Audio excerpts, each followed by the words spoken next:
사랑스러운 주님 음성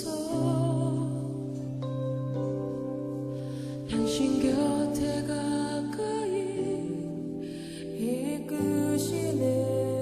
저는 저 영상을 한 20번도 더 봤거든요. 볼 때마다 항상 가슴이 꽉 차오르기도 하고 안쓰러운 마음도 들고 계속 그렇습니다. 주일날 있었던 일인데 어느 날은 우리가 이제 학생들을 돌려가면서 반별로 특송을 시켜요. 주일날 아침에 특송을 시키고 너 이번 무슨 노래 할 거야? 물어보니까 몇 장이요? 그러더라고요. 근데 저희가 이제 심사원에서 부를 수 있는 싱어롱이라는 책을 만들었어요. 한 300편 나오거든요. 거기서 그 친구들은 아무리 찾아도 자기들이 공통으로 알고 있는 노래가 딱 한 가지가 있는데 그게 뭐냐면 고요하고 거룩한 것. 그거를 크리스마스 날 하면 얼마나 좋겠습니까? 그런데 8월달에 하더라고요. 맨 처음에 너무 당황을 했어. 그거 하면 안 되는데. 그래도 나중에는 그것도 고맙더라고요. 그런 아이들이에요. 그리고 여기 화면에 유두고 선교회, 유두고 주일교회 써 있거든요. 그리고 퀴즈 대회를 하는데 우리가 속해 있는 교회가 어디일까요? 아무도 몰라요. 자기가 어떤 교회에 속해 있는지도 모르는 그런 친구들입니다. 그냥 주일날이면은 두 교회에서 봉사를 하시거든요. 빵이랑 그런 걸 가져오는데 선생님들이 분명히 숫자로 세가지고 딱 줬는데 3개, 4개는 없어져요. 어떤 반에서. 다 그런 건 아닌데. 그러면 이제 우리 손을 벗어나서 직원들한테 부탁을 하면은 혼나잖아요, 얘네들. 그래서 우리가 찾으려고 하면 절대로 찾을 수가 없어요. 어디다 숨겨놨는지 몰라요. 그 빵을 그 순식간에 먹어 치울 수는 없거든요. 그런 아이들이에요. 그리고 세례를 2번씩, 3번씩 받는 아이들. 성경대 때마다 이전에 세례 받은 사람 손 한 번 들어봐. 이거 확인을 해야 돼요. 저희는 그런 곳에서 일을 하는 사람들입니다. 이곳이, 그래서 사람들은 지금 여기 보면은 우리 학생들도 보면 사실 굉장히 정상적이에요. 얼굴을 보면. 너무 잘생겼어요. 사람들이 맨 처음에 봉사하러 오시면 왜 이렇게 잘생겼는지 모르겠다고. 그러면서 굉장히 의아해하시거든요. 잘생긴 사람은 범죄를 안 저지를 거라는 그런 이상한 생각들을 가지고 있어요. 너무 잘생겼으니까 저런 아이들이 어떻게 범죄를 저지를 수가 있어? 이렇게 말을 해요. 그런데 우리는 그런 이상 행동을 하는 아이들하고 같이 생활하고 있습니다. 이상 행동과 정상 행동은 통계 숫자에 불과합니다. 많은 사람이 하는 것은 정상이고 조금의 사람이 하는 건 이상이에요. 이상과 정상 그렇게 구분이 돼요. 제가 대학 다닐 때 심리학을 했는데 그 심리학에서 통계에서 보면 그거예요. 너무 특별한 거는 조금의 사람이기 때문에 나쁜 짓은 아웃사이더라고 하는 것처럼 뭐 정상적인 사람이 조금이고 비정상이 많으면은 그건 또 정상적인 사람 이상이 되는 거예요. 그런 말을 하자는 건 아니지만 저도 가끔은 이상 행동을 많이 합니다. 화를 불같이 내기도 하고 아무것도 않고 무책임하게 앉아있기도 해요. 얼마나 이상한 행동을 하냐. 근데 이 아이들은 눈에 띄는 이상 행동을 해요. 눈에 띄는 이상 행동을 하기 때문에 거기까지 온 아이들이에요. 이상 행동이 왜 도대체 나도 목사님은 아닌가요?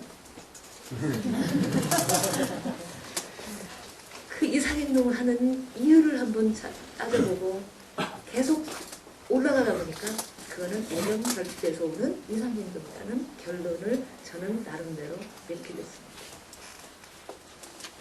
누구의 사랑이 부족해서 그런 이상 행동을 할까? 부부의 사랑일까? 가족의 사랑일까? 친구의 우정일까?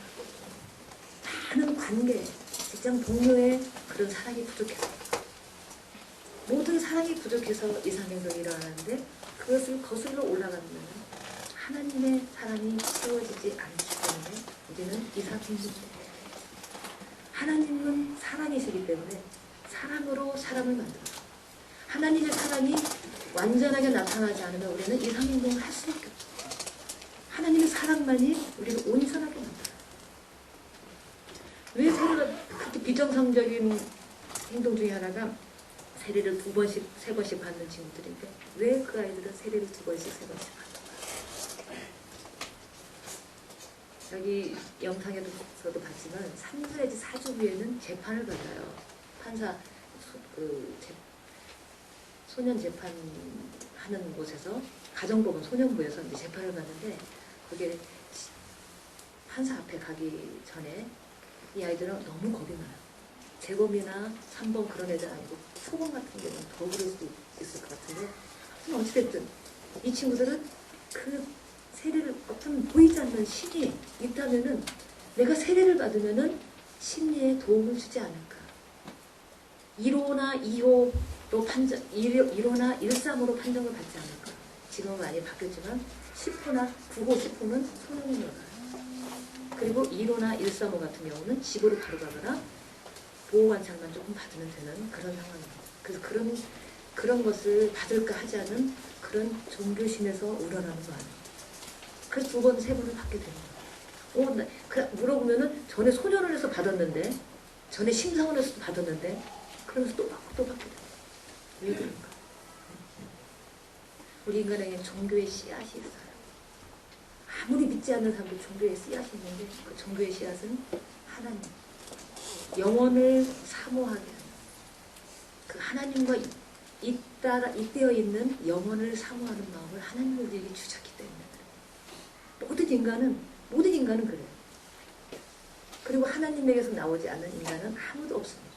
피조물도 없습니다. 요한복음 1장에 나와 있어요. 하나님으로부터 비롯되지 않은 아무것도 없다고 했어요. 그렇기 때문에 이런 몸부림이나 그런 모든 행동들은 하나님을 찾는 행위예요. 하나님을 나도 모르게 찾게 돼 있어요. 아무리 교회를 안 다니는 사람도 마찬가지예요. 하나님을 찾게 돼 있어요. 참 놀라워. 그게 하나님의 은혜라고 생각이 돼요. 하나님을 찾게 하는 그 마음을 우리 속에 심어놨다. 빼도 박지도 못하게 심어놨다. 그거를 많이 찾아서 확장되면은 우리 인생은 행복해지는 거예요. 근데 그렇지 않다면은 우리는 계속 이상 행동을 하면서 몸부림을 칠 거예요. 하나님, 저는 이제 드라마의 제목에서도 그런 제목이 있었는데, 집으로 가는 길. 보시는 분 계시죠? 집으로 가는 길. 저는 맨 처음에 그 제목을 보면서 이상하게 너무 내 마음이 편안해지는 걸 느꼈어요. 집으로 가는 길. 집으로 가는 길. 모든 풍파와 어려움을 견디고 나중에는 결국은 집으로 돌아가게 하겠구나. 그런 작가의 의도를 먼저 읽게 되면서 참 마음이 편안하고 별로 많이 보지는 않지만 가끔씩 보면서 저 친구들이 어떻게 해서 나중에 집으로 돌아갈까. 그런 거를 한번 상상을 해봐요. 왜냐하면은 제 신앙의 화두가 요즘은 하나님께 가는 길이에요. 나의 어려움도 하나님께 가는 길에 놓인 징검다리고 내가 만나는 굉장히 기분 나쁜 사람도 하나님께 가기 위해서 하나님께서 주신 그런 길이라는 것을 알기 때문에 하나님을 찾는 거, 하나님을 찾는 아이들이 세례를 2번씩, 3번씩 받으면서 하나님을 찾는 거는 인생의 길을 이미 어느 정도 어렴풋이 알면서 찾고 싶다는 거예요. 저는 이런 맥락에서 오늘 유두구에 대한 이야기를 여러분들과 함께 나눠보고 싶습니다. 유두구는 아까 목사님께서도 말씀하셨지만 청소년이라고 생각이 돼요. 추정을 해보면은 이스라엘이나 고대 강동의 결혼 정년기는 12.5세 내지 13세였었어요. 그때는 결혼을 할 수가 있어요. 그래서 그런 청소년이 왜 다락방에 갔는지를 한번 살펴보려고 합니다. 갈릴리에서부터 시작된 복음의 전파는 예수님이 돌아가시고 나서 바울과 함께 시작한 복음의 전파는 로마에까지 이르게 됩니다. 그 중에 바울의 3차 여행 도중에 있었던 트로아에 있었던 사건이 이곳에 짤막하게 기록이 되어 있습니다. 이전에 이 이름을 지은 목사님은 도대체 어떤 의도로 이렇게 유두고 선교회라고 지었을까? 참 유두고 선교회라고 말하면은 뭔가 하면서 고개를 갸우뚱하고 한번 자주 도대체 그거하고 연결이 될까? 우리가 심사원에서 일을 한다고 그러면 그거하고 유두하고 무슨 상관이 있을까? 그렇게 하는데 이 말씀을 매년 생일 때마다 자꾸 연구를 하기 때문에 다각적으로 제가 연구를 하게 돼요. 그래서 이제 여러 가지 이유로 지난 작년 같은 경우는 왜 유두고가 다락방에 갔을까? 이렇게 해서 이제 제목을 붙여서 한번 말씀한번 우리 학생들하고 같이 나눠보는 게 있거든요. 들어와 있는 사람들이 굉장히 말씀을 좋아했나 봐요. 일주일 동안 먹으면서 바울의 이야기를 많이 들으면서도 내일이면 떠난다는 그 사실 때문에 밤새도록 다락방에다 불을 켜놓고 계속 말씀을 듣기 시작했어요. 가스로 하든지 기름으로 하든지 그 불을 많이 켜놓은 그 다락방에서 공기가 탁해지고 좀 한기도 하고 싶고 좀 찬바람도 들어오고 그래서 한층 창문을 열어놨던 것 같아요. 그 3층 창문에 유두고가 앉아서 졸음을 참고 그 말씀을 들었다고 상상을 합니다. 유두고는 어떤 사람인가? 유두고를 누가 이 다락방으로 데려왔는가? 아니면 스스로 왔는가? 그런 사람으로 성경은 말하지 않는가? 근데 유두고라고 하는 이름이 그 사람들은 어떤 학자가 말하기를 어떤 사람은 벼락부자라는 그런 이야기도 있더라고요. 그런데 그것보다는 노동자의 통치, 그리스와 로마의 시민들, 소수의 시민들을 위해서 열심히 하루 종일 노동을 해야 되는 노동자의 그 특히 청소년들의 이름을 유두고라고 말한다고 하는 그 학자의 말에 굉장히 수긍이 갑니다. 그래서 보통 명사처럼 유두고를 쓴다고 합니다. 그 유두고 중에 하나가 여기에 왔을 수도 있습니다. 와서 말씀을 듣는데 듣다가 3층에서 떨어져 버렸어요. 사람들은 깜짝 놀라서 막 뛰어내려가 봤는데 의사 누가가 이 책을 기록한 거 아시죠? 사도행전은 의사 누가가 육신적으로 죽었다는 것을 확인해냈습니다. 그리고 나서 바울은 죽었다는 소식을 듣고 뛰어내려가서 그 엘리사나 엘리야가 죽은 사람을 소생시키는 그런 의식을 유두고한테 하는 거예요. 같이 그 몸에 밀착돼서 아주 강렬한 힘으로 기도를 하면서 유두고를 생명이죠. 유두고가 살아났어요. 유두고가 살아났기 때문에 우리는 유두고라는 이름이 얼마나 중요한지. 보통 사람들이 말할 때는 저런 그 들성부를 하면 떡잎부터 알아본다고 그러죠.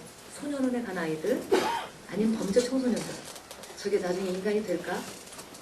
이런 생각을 하고 있는 우리들의 마음에 경각심을 불어넣는 거기에 생명이 있다.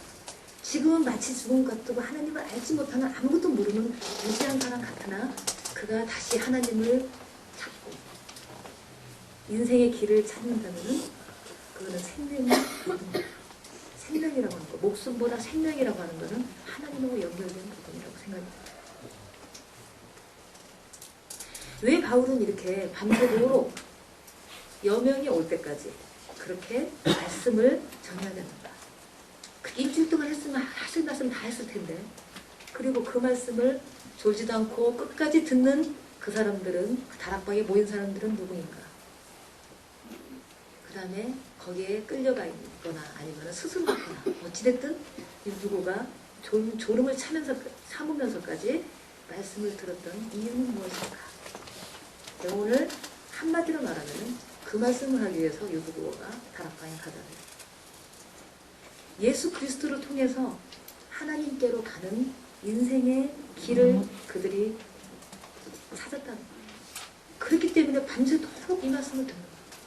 얼마나 참 불행하고 시민도 아니고 박해받고 남의 나라에 속해 있기도 하고 이런 사람들이 인생이라는 것을 찾게 됐다는 게 얼마나 행복합니까?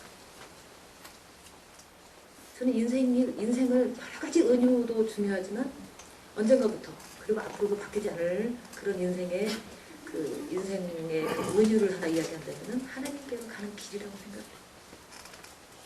나의 남편을 통해서 하나님께로 가고 나의 아내를 통해서 하나님께로 나의 골칫덩어리 아들을 통해서 하나님께 가고 그런 길이 인생이라고 생각해요. 유두고가 이곳에 간 이유는 그런 이유라고 생각해요. 만약에 유두고가 이곳에 가지 않았다면 이 다락방을 찾지 않았다면 인생은 계속 괴로운 그 다락방에 가면 인생이라는 것을 아는 사람들을 만나요.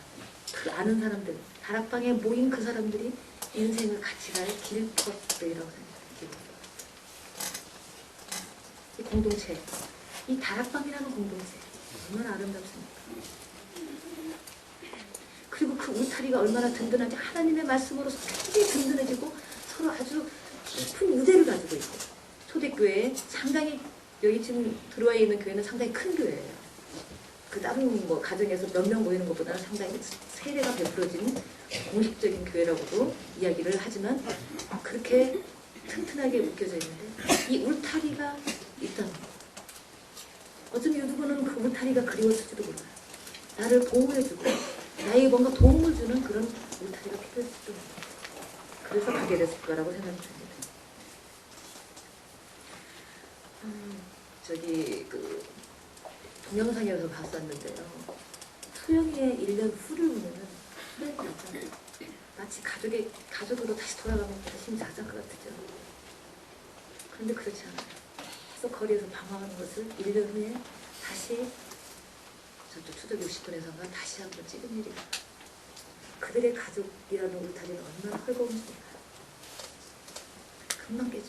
거의 심성원에 오는 학생들이 가족이 깨져 있는 상태예요. 할머니같이 오거나 아니면 고모같이. 엄마는 이미 도망가 버리고 진짜 술만 먹고 폭력하는 그런 아버지가 키우거나 그다음에 혼자 엄마 모든 불행을 감싸 안고 아침부터 밤까지 일하는 엄마 밑에서 크거나 그런 아이들이에요. 가족이라는 울타리가 이미 깨졌기 때문에 그 가족의 울타리가 헐거운 사람들은 이상하게도 학교에서도 챙겨져 나가요. 누가 공부를 못한다고 공부 안 한다고 혼내주는 사람도 없고 그렇기 때문에 학교에서도 견디지 못해요. 그래서 보통의 학력 수준이 중학교 2학년입니다. 심사고는 물론 한 15 내지 20%는 고등학교 재학 중인 사람들도 있어요.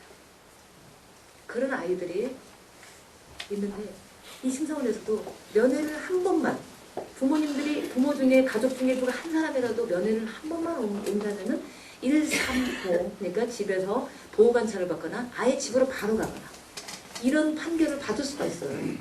그런데도 한 번도 안 오시는 분들이 있어요. 그래서 전화를 부탁을 하는 경우도 있어요. 목사님 우리 아버지한테 전화 한 번만 해주세요.